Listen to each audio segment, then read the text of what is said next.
good with the shot of the goal! Big goal for Ferris State. Make it a 3-1 game. Great job by the Bulldogs to find a way to get it done. Some people don't like it, but that's just how I am. College sports is shifting. It's all about game experience. I can't think of better people to be spending my time with. We raise a family here, and it's something that's not seen in a lot of other schools. You're listening to Behind the Bulldogs, brought to you by Ferris State Athletics. It's Behind the Bulldogs Summer Series, Episode 9. Fellas, this episode we're talking soccer. It's myself, Joe, Brandon, and Brody in the studio. We got a good episode, and we're excited to bring it to you. Can't wait to give you all the good stuff here on The Pitch coming up here in the later part of August. It's going to be great, and can't wait to talk about it, fellas. We're into the fall sports. You know what that means, fellas? We're closing in, baby. We're almost there. We're so just close. over a month, and we've got so sports close back to in promise. action. It's going to be so fun. But big thanks as well goes out Dezos Digital. If you need video and drone video production for your business as well, e-commerce website, logo design, website bill, they got you covered. Go on over to DezosDigital.com, a proud sponsor paying the bills for Behind the Bulldogs this summer and potentially beyond. So let's talk some soccer, fellas. Where should we start?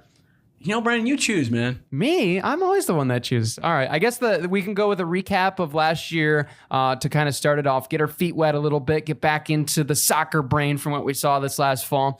But I think overall this year was a little bit of a step down compared to the standards that the program had put in place, especially that magical Final Four run, which Brody was pleasure enough to able to experience in person. And we can talk about that later. But 7-9-4 overall record, 4-7-3 in conference. When you look at that conference record, you might be thinking, that doesn't look very good, but you have to realize as well, 3 of the top region teams in the Midwest, I believe, were from the GLIAC this year. So 2 or 3 at least. I know Grand Valley, Northern Michigan, but there might have been another team in there, or maybe it was a team that Ferris State played early on the season. I have to look back at the rankings, but when you look at the schedule, it was a very tough schedule last year. I mean, they were taking on some really, really tough teams, obviously playing Grand Valley 2 different times. You had to play Saginaw Valley, who was also a very good club. Northern Michigan, you had to play 3 times. So those are some really tough teams. Ashland, that was the team that was off the top of my head they couldn't figure out. So that was the 3rd team in the top in the region. But this team definitely fought. It's a lot younger. We lost a lot of leadership from that Final Four team. And it kind of showed a little bit, but we also saw a lot of glimpses of promise for the teams moving forward. And I think that was definitely a highlight. I mean, we can definitely mention this name and everybody knows who we're talking about. Catherine Welch had a fantastic freshman season. There's no doubt about it.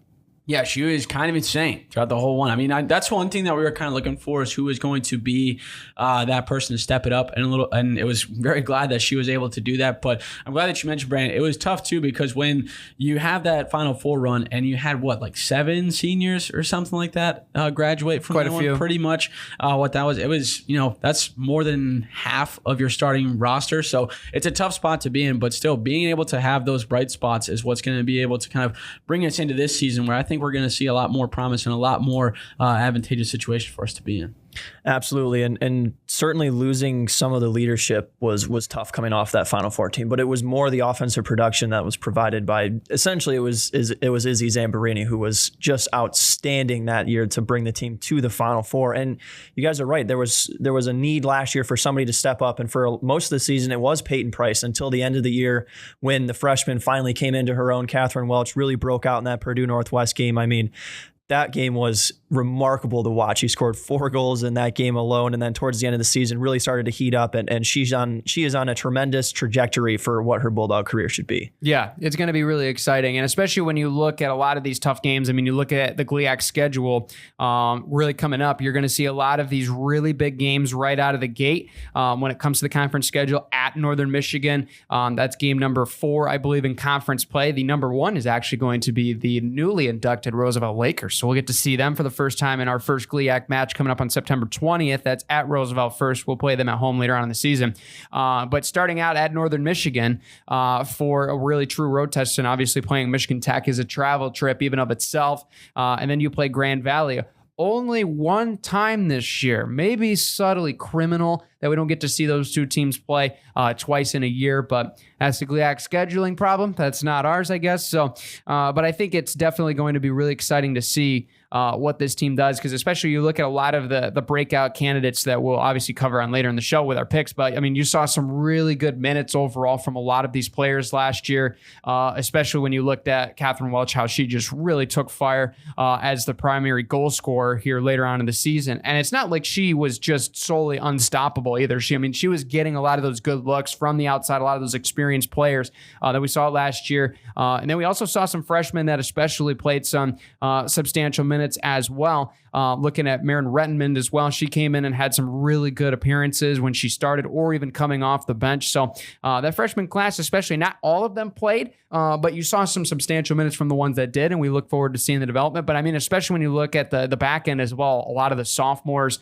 that we're starting to see increased minutes last year, filling those veteran defensive roles. I mean, you have Bella Valoni back there as well as Ella Wolf, who were freshmen last year, now with a year of experience, saw them play a lot better. Then you have other players as well that stepped into some roles, played some substantial minutes as well. We saw Annie Hartley at parts of the season, as well as we saw Reese Carmody get into some games. So there's a lot of younger players that saw more minutes last year, which is great. Development will take time, and there's going to be some holes to fill. Obviously, Bella Sabo, Peyton Price, just name a few, as well as Jesse Bandick. So those three, you're going to have to find spots that are going to be replaced, right, with those younger players. And so there is a pretty big class coming in from Coach Henson that we've heard of. So there's going to be a lot of candidates to fill those spots that are true freshmen, as well as a lot of the freshmen and sophomores that have had that time to be able to develop in the program. But I think when you look at this team this upcoming year, I mean, there's no question the team wants to play physical and they want to play at their own pace. And that's certainly something that they do very well. When they have to play at opponent's pace, that's kind of where they struggle. So establishing that tempo of their style of game is really the most important team, because you really saw that in the 7 games they won. It was their tempo. The 9, it wasn't. And that's really the thing that really kind of separated it from my eyes as a fan, as well as a staff member working it. Yeah, and I think the best part, too, is you see how competitive the GLIAC is going to be this year. I mean, last year we were, I think, 5th is when we finished off with the regular season. We had like Northern, Grand Valley, Michigan Tech, and Saginaw Valley ahead of us. But if you look at the times that we lost to those 4 teams, only one time did we not score. And out of the 3 times that we lost to, I think it was Grand Valley, Michigan Tech, and Northern, we were only down by 1 at the final whistle. So you still see some very competitive soccer being played. But now coming up to this year, it's just that change, like you were saying, Brandon. If we can play our game, that's just a different story. And that's 3 or 4 more W's in the column rather than those losses being tossed up. Well, certainly when you look at the stats, especially, it's not difficult to notice that scoring was this team's problem last year. And that's going to have to be a continued focus going into this year. But one thing that's a great sign for Ferris State is they will not have to replace their back line. And Brandon, you mentioned this a little bit, but Bella Valoni and Ella Wolf will be back there. Lindsay Cole comes back, who was a captain last year. Having that back line fully intact is going to be huge for this team, because you don't really have to, you can completely trust those players to hold the fort down in front of the goaltender or the goalkeepers. And it's just such a luxury to have that back behind playing on defense, so you can fully focus on where the goals are going to come from. Absolutely. That's a great point, Brody. And especially when you look at the statistics from last year, and this is actually a really funny thing when you look at the difference of home and away games, because the other point is the team struggled much more on the road last year than they did the year before. Obviously, when we made that magical run in the snow-infested postseason that we had in the Final Four run, comparably, I mean, we saw them grit out a lot of these games where they found the offense and were able to really hold teams the rest of the way. The big difference this year, I mean, you look at the goals forced average as opposed to the goals allowed average. In home games, the 9 home games they played this year, they forced 1.78 goals. They allowed 1.33 allowed, right? So you have that positive margin. On the road in the 10 games played, 0.7 goals forced compared to 1.3 allowed. When you look at the comparison of numbers, defensively, it's 300s, right? 1.3 on both sides. So the defense was locking it down, only allowing a goal, sometimes maybe 2, and sometimes getting a clean sheet. Where on the other side, in the 9 games they played at home, they scored 16 times, as opposed to in the 10 games on the road, they scored 7 times. So we talked about that offense, and especially when you lose somebody like Isabel Zamborini, especially, who was a primary offensive output for this team a year ago, a year before. That's a hard thing to replace, especially when you have a lot of freshmen, a lot of younger players up front, because it is really hard to penetrate a lot of these veteran defensive lines for Grand Valley, for Ashland, a lot of these top tier teams that have experience in the back line. And so that's going to be an area of development that we're going to watch. But especially when you see this team playing physical, when they're able to get looks in the box and multiple even, especially off of saves, able to crash in. We saw a lot of that last year. That could be something that might turn this team around offensively. Yeah, it's just making sure that you can kind of figure out how to fill in those holes while you can. I mean, Catherine Much is going to be one of those people to do that, of course. But the big thing is just finding another one or another girl who's able to kind of take that role and be that secondary or even that third option where you can really kind of spread out the defense just a little bit more. And that's just the one thing that I thought we lacked just a little bit this past season. But with more, with more improvement and more practice, and especially bringing in some new girls, who knows what's going to happen with the incoming freshman class. I think you're going to see that coming up with a lot more avenues for us to score than we had last season. 46 shots on goal last year for Catherine Welch, 48 for Peyton Price, who will again be gone. Both those players had 17 points.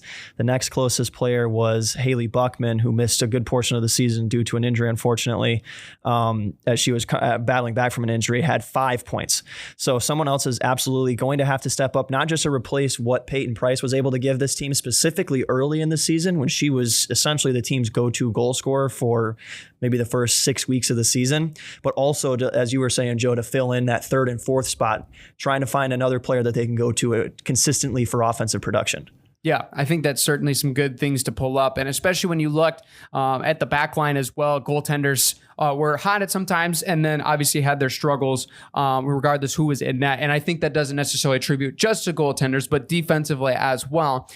So those things obviously you can clean up over a year. And especially in the sport of soccer, it's such a really meticulous game when it comes to breaking down the numbers, just because, you're not going to see these huge point gaps when it comes to season. A good team might only score 2.3 goals a game, and then a bad year might be 1.3. That's only a goal difference, but it might seem more drastic when you look at the comparison of both seasons side by side, right? So we can dive into the numbers too, but one of the things I also saw is the set pieces. There were some times where they were on and they were off, and it was just a consistency thing when it came down to it. And I think that a lot of teams spend a lot of time on set pieces, and especially when you're with such a younger team, you have to spend a little bit more time on overall game planning and a lot more time on, the basic fundamentals to playing college soccer, not necessarily going back to the basics on how to kick a ball, but, adjusting to the pace of play and the style of play, which is drastically different at the college level as opposed to at the prep and club level. So you have to spend a little bit more time on that, and that this team has to have done that.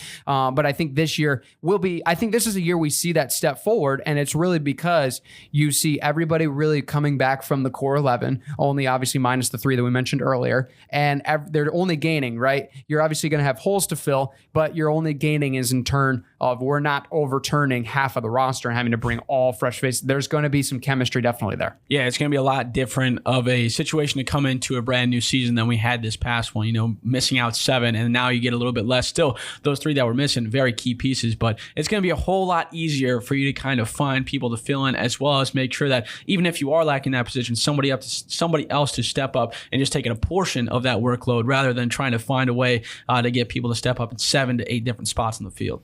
Mentioned earlier too that the back line was still intact. Well, good news also is that goalkeeper Lauren Kubaki is coming back. She played in 7 of the final 9 games for Ferris State, and she only allowed 6 goals in total, and 4 of those came in the finale against Northern Michigan. Right. So she'd allowed 2 goals in her previous 6 outings, which is just absolutely incredible for performance for your keeper to have. So that back line and the strength in goal should be a real bonus for Coach Henson and this squad going forward. If they can just find a way to put the ball in the back of the net consistently, more consistently even than this past year, boy, this team should be so good. Absolutely. I'm glad you brought that up too. And we're talking about the lack of scoring. And it's not just that the offense was, just kicking wide left, wide right. It wasn't that. They were playing really good defense. Northern Michigan was a top 7 team defensively in the nation last year. Nobody probably remembers that looking at the statistics. They only allowed 0.5 goals allowed. They would give up 1 goal every 2 games. That is hard to go into a match knowing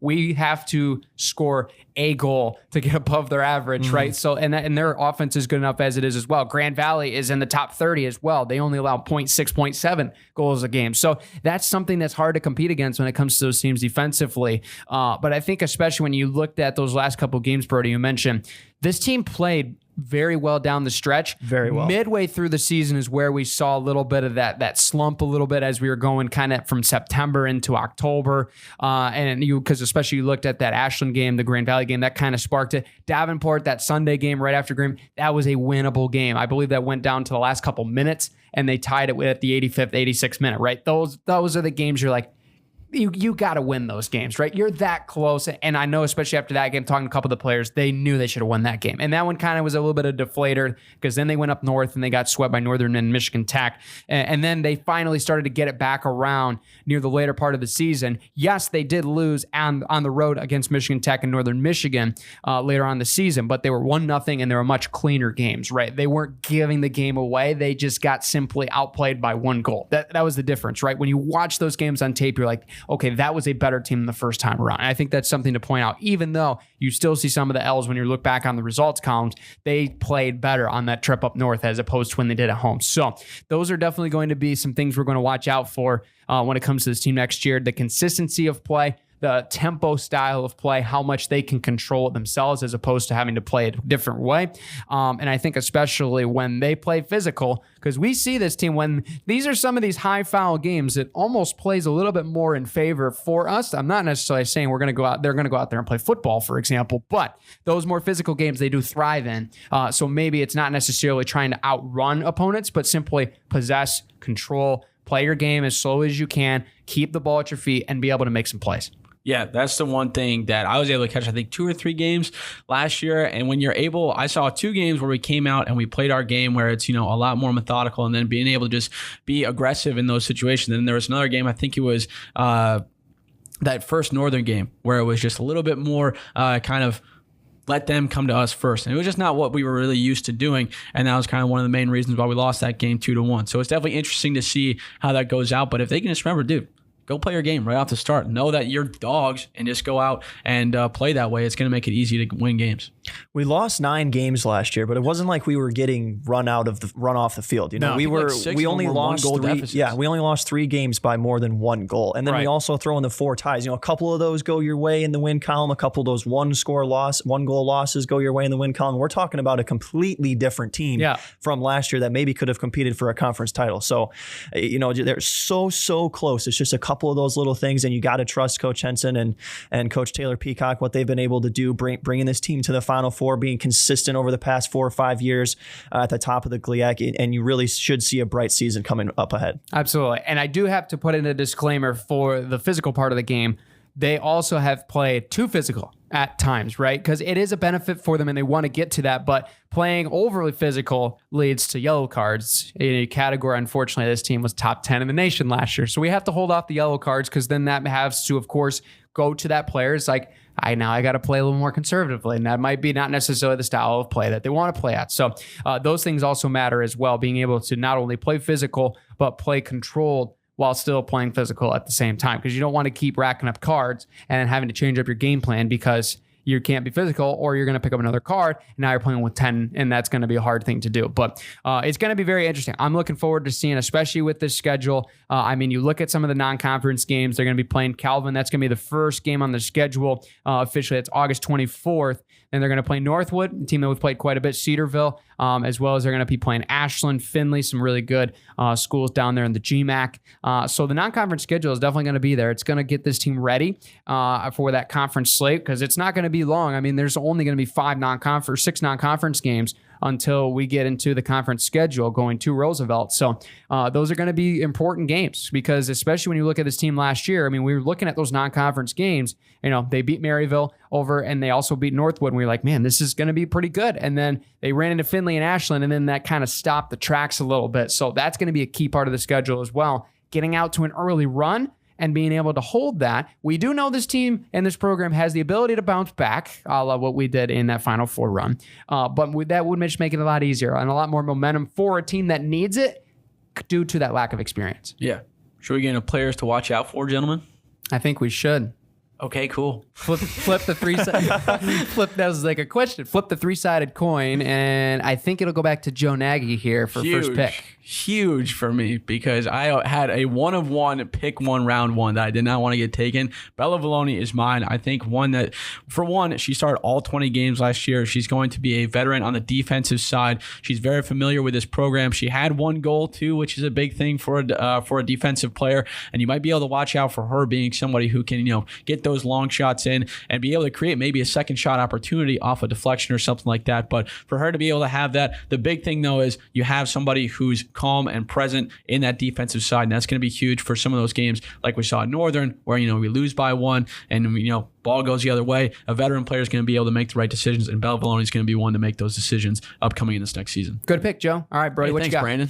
All right, I'm going to go with Isabella Barron, who will be a sophomore from Romeo, Michigan. Another one of those another one of those freshmen from this past year that had an impact on the game. She started 13 games this past season, but only scored 2 goals. But you could see in her ability to play on the ball and her speed on the field that she could be an impact player. And I think she's one that can absolutely take the jump and become a high-level goal scorer, sort of taking on that role that Peyton Price played, and would be a great pairing alongside Catherine Welch. So I think Izzy Barron should have a fantastic sophomore year. And if it doesn't come this year for her, then certainly by the time she's a junior or senior, I could see her potentially leading this team in points. Good pick for sure. I will go with a player that played 15 games last year. And when she was on the field, you could definitely see she was making an impact. Might not necessarily be in the score sheet, but I think Maren Rettman is going to have a big year. I really do. And I think that there's going to be some overshadowing because she is a freshman forward, and there was another freshman forward that was a standout last year, right? So Catherine Welch is certainly going to be targeted. Now, how does that change your game plan if you're Coach Henson, right? If you're going to see Catherine Welch seeing more attention, you're going to need another goal scorer, because you're not going to play 1 on an island and not have anybody that can score. And we completely rely on midfielders because that can be taxing stamina-wise. So I think that there might be a couple of games where we might see a 2-forward play, or we see Maren Rettman get over towards the midfield winger spots and press more on the offensive side. And I think that could be something that we see. I might go out on a limb on it, and just as far as strategy-wise, because I'm not sure exactly what the coaches have in mind, but I think that could be something that might be in the cards. And I think the way that Maren played, I think that she can definitely benefit in a role like that. And especially going into her sophomore campaign, seeing potentially more minutes, I think that could definitely be great for her. And I think she could be one to watch out for. Yeah, I'm really excited to see how the entire sophomore class does this. The freshman class from this past year, but the upcoming sophomore class. Yeah, how they fare this year. I think it could be one of those classes that really could establish this program for the next 3 years or so. I think so for sure. And especially we'll touch on this here before we go with that Final Four run, Brody. You can just talk about how great that was. But I think especially with still having the experience from that run with some of those players that we mentioned that are coming back, when you're talking about Brindley Bell, for example, you're talking about Lindsay Cole, those experienced players that know what it takes to get there with a lot of this young talent. I mean, that's the kind of pairing that you're looking for in a team that's ready to take that next step. Absolutely. I mean, we could do a full episode on that Final Four run, of course, for this team, which was so the experience was just absolutely amazing. But you're 100% correct that there are still players left over from that team who are impact players. Brindley scored the goal for us in that game. Lauren Kubaki played that season during the run. I mean, we have players, Lindsay Cole, Bella Valoni, and Ella Wolf, who were freshmen at the time, that held the back line down for us in that run. So they're still there. They have the experience. They know what it takes, and they can absolutely do it again. I think Ferris is going to be a team to watch out for, GLIAC as well as the region, because you see, I mean, this past year was kind of like that reload year a little bit. You get back into the swing of things, finding who can kind of be the one to take the ball when a big moment needs to happen. And I think we found that in a lot of our players, and now bringing it to a spot where you have Grand Valley, who's going to be a good team again. Northern's probably going to keep the same type of a heat when it comes to the standings in GLIAC, and Michigan Tech, Saginaw Valley. You can name pretty much every team in the GLIAC is going to be one to watch out for. But Ferris, I think, is going to have the edge over a lot of them, because you still have that presence like you were talking about with those veterans, but you also have just a brand new spot and a brand new situation where there's really not many expectations. Seeing this past year where there's a little bit of fall down, I'm loving our shot right now. Absolutely. We were still around the middle of the field in the conference with a considerably bad season. So keep that in mind. Yeah, it's going to be all the way upward, I think, for this upcoming year. Thank you so much for listening, folks. Be sure to subscribe, follow whatever platform you are on. Big thanks to Bezos Digital. And we'll see you back week, boys, with a topic that I am absolutely ready to talk about. Cross country's on the book next week, so make sure you don't miss that. And until next time here on Behind the Bulldogs, Take care, everybody.